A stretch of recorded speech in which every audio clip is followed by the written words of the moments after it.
மனித வாழ்க்கையில் எப்போதும் சோதனைகள், தடைகள் மற்றும் பயங்கள் நம்மை தொடர்ந்து சோதிக்கின்றன. ஒவ்வொருவரும் தங்கள் வாழ்க்கையில் ஒரு கட்டத்தில் நம்பிக்கையை இழந்துவிடும் தருணங்களை எதிர்கொள்கிறோம். அந்த தருணங்களில் நம்மை மீண்டும் உயிரோட்டமுடன் நிற்கச் செய்வது நம்பிக்கையும் ஆழ்ந்த விசுவாசமும் தான். இன்று நீங்கள் எந்த ஒரு சவாலையும் எதிர்கொண்டு கொண்டிருக்கின்றீர்கள் என்றால் இந்த செய்தி உங்களுக்காக. உலகம் முழுவதும் பல கோடிக்கணக்கானோர் தினந்தோறும் ஏதோ ஒரு வகையில் தங்கள் பயங்களை எதிர்கொள்கிறார்கள். சிலர் தங்கள் எதிர்காலத்தை பற்றி கவலைப்படுகிறார்கள். மற்றவர்களுக்கு உடல் நலம், வேலை, குடும்பம், உறவுகள் அல்லது வாழ்க்கையின் பாதுகாப்பு தொடர்பான கவலைகள் இருக்கலாம். இந்த உலகத்தில் நாம் தனியாக இருக்கின்றோம் என்று நமக்கு தோன்றும் அந்த கடுமையான தருணங்களில் ஒரு வலிமையான வாக்குறுதி நம்மை மீண்டும் எழுப்புகிறது. பயப்படாதே, நான் உன்னுடனே இருக்கிறேன். திகையாதே, நான் உன் தேவன். நான் உன்னை பலப்படுத்தி உனக்கு சகாயம் பண்ணுவேன். என் நீதியின் வலது கரத்தினால் உன்னை தாங்குவேன். ஏசாயா 41:10. இந்த வசனம் நாம் எந்த சூழ்நிலையிலும் பயப்பட வேண்டாம் என்று நமக்கு நினைவூட்டுகிறது. கடவுள் நமக்கு உறுதியளிக்கிறார். நீங்கள் எந்த இடத்தில் இருந்தாலும், என்ன பிரச்சனை இருந்தாலும் அவர் உங்களுடன் இருக்கிறார். நீங்கள் தனியாக இல்லை. இந்த உலகத்தில் நீங்கள் தனிமையில் இருந்தாலும் கூட கடவுள் உங்களை விட்டுவிடவில்லை. அவர் உங்களுக்காக இருக்கிறார், உங்களை பாதுகாக்கிறார், உங்களுக்கு துணை நிற்கிறார். உங்கள் வாழ்க்கையில் சில நேரம் எல்லோரும் உங்களை விட்டுவிட்டனர் என்று தோன்றலாம். நண்பர்கள், குடும்பம், சகோதரர்கள், சகோதரிகள் அனைவரும் உங்களை புரிந்து கொள்ளவில்லை என்று தோன்றும் நேரம் வந்திருக்கலாம். ஆனால் கடவுள் மட்டும் உங்களை ஒருபோதும் விட்டுவிட மாட்டார். அவர் உங்களிடத்தில் வாக்குறுதி அளித்துள்ளார். நான் உன்னுடன் இருக்கிறேன். நீங்கள் எதிர்கொள்கிற கோடிக்கணக்கான சவால்கள், உங்கள் உள்ளத்தில் உள்ள பயங்கள் பெரியதாகவே தோற்றுவிக்கலாம். ஆனால் அந்த பயங்களுக்கு பதில் கடவுளின் வாக்குறுதியை நம்புங்கள். அவர் உங்களுடன் இருக்கிறார் என்பதே மிகப்பெரிய ஆறுதலாகும். அவர் உங்களை வலிமையாக்குவார். உங்கள் பலவீனங்கள், உங்கள் குறைகள், உங்கள் பிரச்சனைகள் அனைத்தையும் அவர் தெரிந்திருக்கிறார். இருந்தாலும் அவர் உங்களை வலிமையாக்கும் வல்லமை கொண்டவர். நான் உனக்கு வலிமை அளிப்பேன் என்றால் நீங்கள் ஏற்கனவே பலவீனமாக இருக்கலாம், மனம் தளர்ந்திருக்கலாம். ஆனால் கடவுள் உங்களை வலிமையாக்குவார். உங்கள் உள்ளத்தில் ஒரு நம்பிக்கை எழும். உங்கள் கால்கள் நடுங்கும் போது கூட அவர் உங்களை நிலைநாட்டுவார். உங்கள் மனதில் குழப்பம் இருந்தாலும் அவர் உங்களுக்கு தெளிவும் அமைதியும் தருவார். அவர் உங்களுக்கு மட்டும் வலிமை அளிப்பது மட்டுமல்ல, நான் உனக்கு உதவுவேன் என்று அவர் சொல்கிறார்.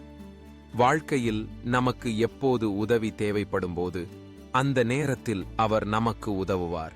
மனிதர்கள் சில நேரம் நம்மை உதவ முடியாமல் போகலாம். அவர்கள் வலிமை குறைவாக இருக்கலாம், தங்கள் வேலையில் மும்முரமாக இருக்கலாம். ஆனால் கடவுள் மட்டும் எப்போதும் தயாராக இருக்கிறார். அவர் எப்போதும் நமக்கு உதவ தயாராக இருக்கிறார்.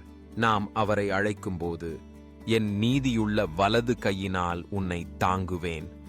இந்த வார்த்தைகள் ஒரு பாதுகாப்பு, உறுதி மற்றும் ஆறுதலை வழங்குகின்றன.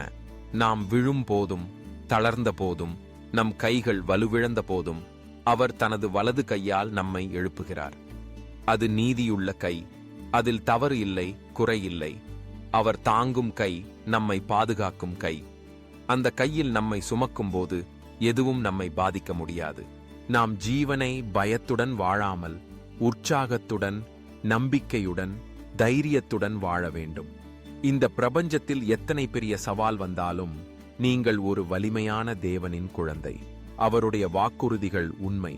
அவர் சொன்னதை நிறைவேற்றும் வல்லமை அவர் கையில் உள்ளது. ஒரு சிறிய குழந்தை தாயின் கையில் தைரியமாக பிடித்து நடப்பதைப் போல நாம் கடவுளின் கையை பிடித்து பயணிக்க வேண்டும். நாம் பார்க்கும் பாதையில் இருள் இருந்தாலும், அச்சம் வந்தாலும் அந்த கை நம்மை பாதுகாக்கும். ஒருபோதும் விடாமல், ஒருபோதும் சோர்ந்து போகாமல் அவர் நம்மை அழைத்துச் செல்லும் வரை அவர் நம்மை தாங்குவார். நீங்கள் இன்று ஏதாவது பெரிய சவாலையோ, பயமோ, மன அழுத்தமோ, குழப்பமோ எதிர்கொள்கிறீர்கள் என்றால் இன்று இந்த வசனத்தை உங்கள் உள்ளத்தில் பதித்துக் கொள்ளுங்கள். பயப்படாதே, நான் உன்னுடன் இருக்கிறேன். கடவுள் உங்களுடன் இருக்கிறார். உங்களை விட்டுவிட மாட்டார்.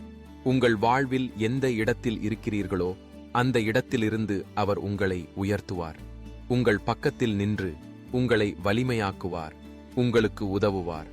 உங்கள் வாழ்க்கையின் ஒவ்வொரு பயணத்திலும் அவர் உங்களை தாங்குவார். இந்த நாளில் உங்கள் பயங்களை கடவுளிடம் ஒப்படையுங்கள். உங்கள் சிரமங்களை அவரிடம் சொல்லுங்கள். அவர் உங்கள் ஜீவனை மாற்றி அமைப்பார். நிச்சயமாக உங்கள் வாழ்வில் உங்களுக்கு தேவையான வலிமை, துணை, பாதுகாப்பு மற்றும் வழிகாட்டுதலை அவர் வழங்குவார். நம்பிக்கையுடன், தைரியமாக, தன்னம்பிக்கையுடன் இந்த நாளை ஆரம்பியுங்கள். ஒவ்வொரு கட்டத்திலும் கடவுளின் வாக்குறுதி உங்கள் மனதில் ஒலிக்கட்டும். நீ பயப்படாதே, நான் உன்னோடே இருக்கிறேன். திகையாதே, நான் உன் தேவன். நான் உன்னை பலப்படுத்தி உனக்குச் சகாயம் பண்ணுவேன். என் நீதியுள்ள வலது கரத்தினால் உன்னை தாங்குவேன். உங்கள் வாழ்வில் எந்த சவாலும், எந்த துயரும், எந்த பயமும் வந்தாலும் நீங்கள் ஒருபோதும் தனியாக இல்லை. கடவுள் உங்களுடன் இருக்கிறார். அவரது வாக்குறுதியில் உறுதியாக நம்புங்கள். உங்கள் வாழ்க்கை வெற்றிகரமாகும். உங்கள் பயணத்தில் வெற்றி, அமைதி, மகிழ்ச்சி, தைரியம், நம்பிக்கை உங்களுடன் இருப்பதை அனுபவியுங்கள். நம்பிக்கையுடன் முன்னேறுங்கள். உங்கள் வாழ்வில் புதிய ஒளி பிறக்கும். அவர் உங்களை வலிமையாக்குவார், உங்கள் கைகளை தாங்குவார், உங்களை வெற்றி பெறச் செய்வார். ஏனெனில் நீங்கள் தனிமையானவர் அல்ல. அவர் எப்போதும் உங்களுடன் இருக்கிறார். தேவனுடைய சமாதானம், அவர் ஆசீர்வாதம், அவர் கிருபை உங்களோடு இருப்பதாக. ஆமென்.